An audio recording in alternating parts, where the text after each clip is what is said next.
Hey everybody, Breakthrough Health and Life Coach Glenn Hattem here. I'm here with my business coach, Tom Bartel. Say hi to everybody, Tom. Hey, good day, everybody. Good day. Good day. It has been a good day. We have just exited the thrash. We went solid here for a chunk of time together, grinding on spreadsheets. And someone who historically has been intimidated by them at times is now eating the elephants, moving the needle.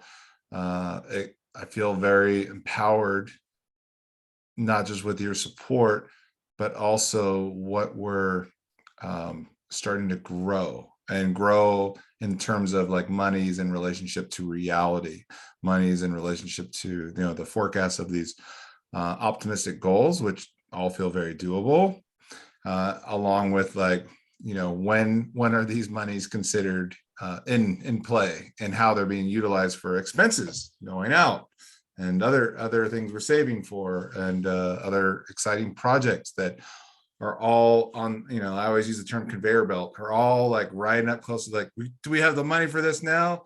Can we do this thing that's going to produce all these great, other streams? And so a fun conversation today. And we're capping out at week 13 of my first round of this 90-day recording of the Coachable Coach series. And, what stands out to you, Tom, as far as highlights in the progress you've seen with me? Because seems like the conversations are faster moving. They're on point. I feel like I'm in a little more, I'm using the right words, that I have the right intelligence operating to be we're in a different conversation, feels like, than only just a short while ago. And maybe that's the big. Totally. Yeah, no, you're coming along. And this is one of the things I recognize with you and with everybody, right? We all have our different strength areas. And as we've talked about, through these sessions, what we've been focusing on coming out of our strategic planning and goal setting is kind of getting to that execution. And that requires a lot of times data and information about the business. So that leads you to, okay, where is that data and how's it being originated and how's it being formed? And I think this is a new area for you, right? So as a CEO of your business, spreadsheets are a great tool, right? The quick way to spin up get a mental model out into paper and start to do some, fuzzy math to start to get a sense of direction of something you're trying to solve, right? So we have facts. Yeah. Well, that's right. Yeah, and you're going to have some systems of record which are the absolute facts, right? So your accounting team and your bookkeeping team is going to set up QuickBooks. The real numbers are going to go in there, and they're going to be the facts, right? But as a individual contributor, as a CEO, you can work a little bit outside the facts or close to the facts, right? So when you're trying to get these the thoughts that you have, to sort of put pen to paper, they call this in startup land napkin math, right? So when you sit down and go, hey, I think there's a business here, right? If we did X and somebody paid us Y and it only cost us Z to do it, we'd have, this much left over, right? So there's this distance between napkin math and the real numbers. Right. Where in these spreadsheets that you and I have been going through to figure out your bookings and your recognized revenue and your expense models so that you can start to forecast your year and also keep track of your actual so that you have a good dashboard onto your business. And that's then, so the numbers in your head as you go work with all your team and all your resources through your day, look, are you at 100% accurate down to the penny? Not necessarily, but if you're within this, I'm within 5% of reality, then you're informed to make good decisions. Right. Yeah, definitely having my eyes on the numbers. There's been a hunger for that for some time, and there's been some periods of, I'm a very visionary person, and then bringing it down into articulating with the data. There's just a conversation of, it feels like, I'm a chess player. There's some strategy in, these next 5-10 moves, not just one move, but like these next 5-10 moves. What's the compounding effect of those decisions to to go down this route versus calculating and formulating a different formula.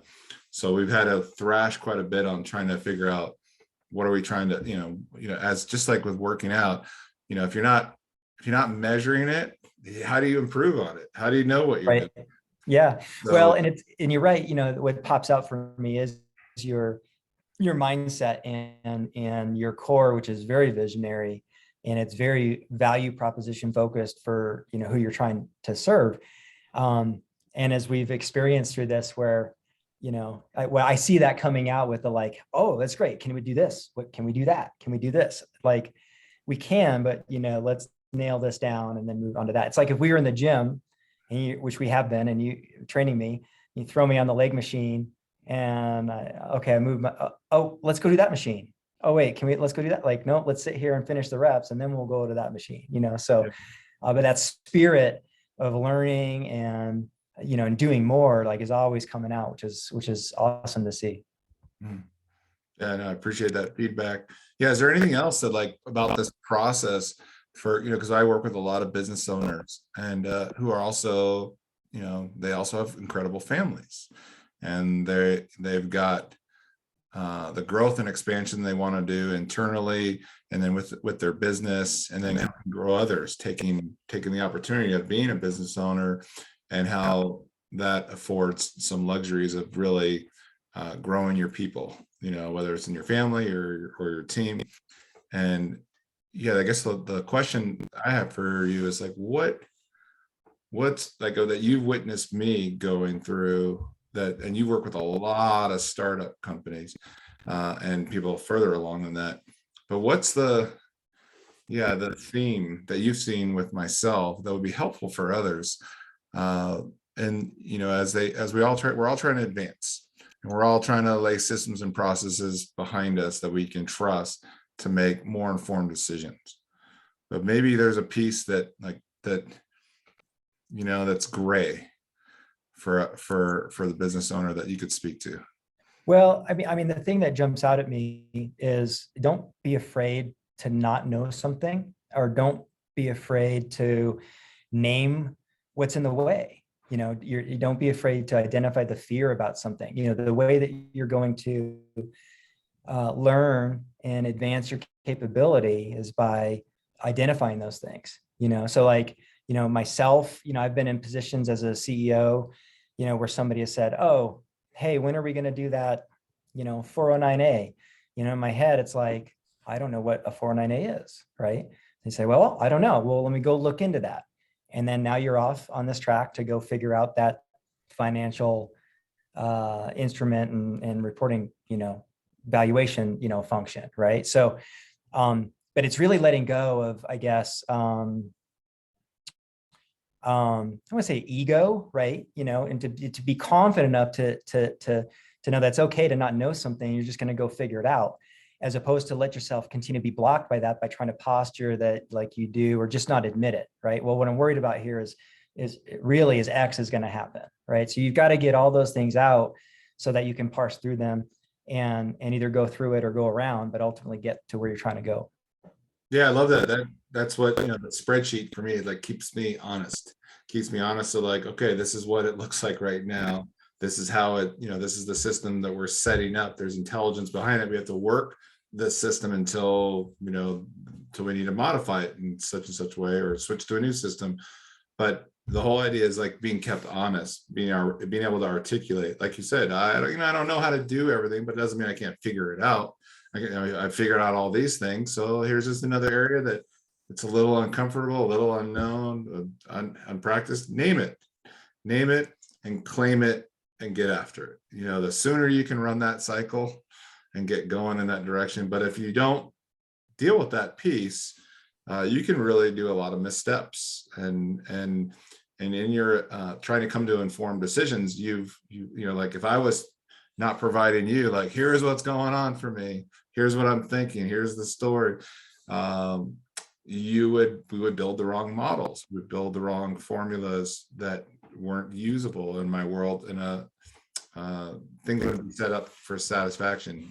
Things would be set up for like just another thing based beyond 5% off, the numbers, we could be heading in like a wrong direction. And I feel like the thrashings that we do, and if you don't have someone in your life that you can, like, hey, I got this idea, and the other person can say, I don't get it, help me understand this better.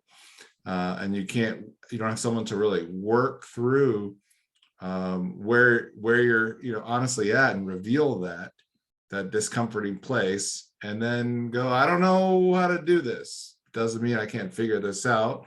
And with the coach and with the support, things also very quickly, it's like there's all this stuff in the way, and it's no longer in the way. I find that that's what happens very quickly in our conversations, is we figure out how to, like, what's in the way? Is it in the way between your ears, Well, or is it in the way out here? Well, we get right to it. You're super gracious, because my bedside manner isn't as great. I have an expectation that,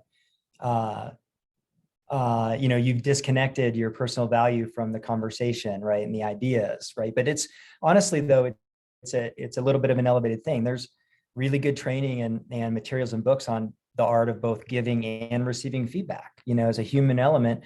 Both things, they're different, and they're skills, right? And it's hard to take and process feedback about something that you've sort of committed an opinion to. And so it's definitely an elevated skill as a business owner, as an executive, as a person, to be able to hold that apart a little bit. And that's first of all, it's the process. And second of all, it's highly valuable. We can put it into front of somebody else, get somebody else's eyes on it, see something you're not seeing, pull that in. Don't just reject it out of hand because it feels wrong and you're right, but really process it out and see if there's a different truth there that you can run with. And we ran into this, I think, when we did some of your projections, and you said, wait, that's all that is at that point in time, and so different from your head, like in the numbers. Well, what you did with that is you didn't say, well, check the formulas, it must be wrong. You said, how do we make that bigger at that point in time? And so you're off solving the real problem. And that's where we're trying. That's what I love about what we do. We're always off solving the real problem. And I think that's where the mistake for a lot of, that's the gray area, is you get into the weeds of tinkering with things. You're not solving the real problems. You're doing nonsense, or just, you're just expending an amount of energy on probably not top priority creative things. You're just dealing with, the problem versus the solution. And I think we're very solution oriented. And I know you as someone in my life who, we don't spend a lot of time on the problem. We just okay, I hear you. Oh yeah, that feels bad. Okay, great. Now, which sounds a lot like me with clients, because they're like, just so you know, I don't run, after this back surgery. And I'm like, okay, great. You don't run, back surgery. I'm like, note to self, take running later once that feel confident about back. Yeah. I know I think we spend a lot of time both directions going, yeah, I understand. Let's next point. Let's talk about this, like, let's figure out how to do it. Yeah. You don't have to convince me. I agree. Now let's go to the next point. And we just kind of keep moving the ball forward. So I'm excited. I think we're making good progress on getting you some visibility, some metrics, kind of building the operational kind of dashboard that'll fit in your suite of tools for running this thing. And we'll just keep moving the ball forward on that. Yeah. And I'm excited to, I think now that we've got our formula for scaling, I'm just excited about what we're going to do this next quarter here. I think that's going to be like the really big shares. There's been a lot of build and a lot of testing in this last several months. But I'm very excited just to revealing, like, wow, it was like this. And now we're doing, like, I can see it, I can taste it. And I know you can as well. So yeah, excited to be on this journey with you, brother, and excited to share and be transparent about what it's like, my world as a coach. And if anybody out there is wanting to, work with someone that's going to be comfortable in those thrashing conversations, to just figure out, like, all right, I get it.